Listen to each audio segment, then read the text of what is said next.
2025 जनवरी 6 रु 10 तारीख पर्यंत स्थानीय रामेश्वर स्टाडियम रे अनुष्ठित हेब सुवर्ण लोक महोत्सव।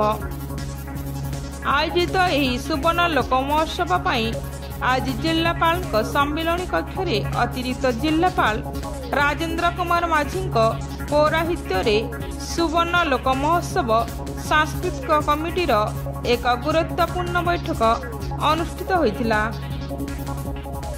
एही परिप्रेक्षी में सुवर्ण लोक महोत्सव 2025 को अधिक आकर्षणीय करने पाई विभिन्न सांस्कृतिक दल मानक प्रदर्शन उपरे आलोचना होई सर्वाधिक लोकप्रिय थिबा सांस्कृतिक दल मानकु प्राथमिकता देबा पाई निष्पत्ति होइतिला।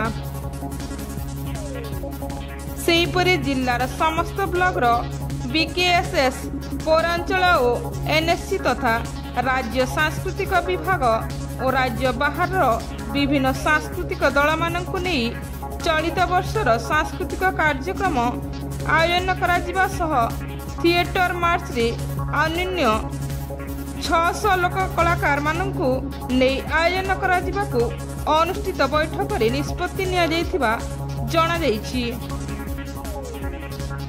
आज बैठक रे जिला संस्कृति अधिकारी जमुना प्रधान, जिला सूचना और लोक संपर्क अधिकारी अश्विनी कुमार भोई, डीपीसी सभ्य मानभंजन मिश्र, दिलीप पात्र, प्रद्युम्न कुमार साहू, बेणी माधव बेदबाग, लडू किशोर मल्लिक, निराकार देहरी, रमेश प्रधान प्रमुख उपस्थित रही आलोचना रे मतामत प्रदान करथिले। ब्यूरो रिपोर्ट टनसन टीवी।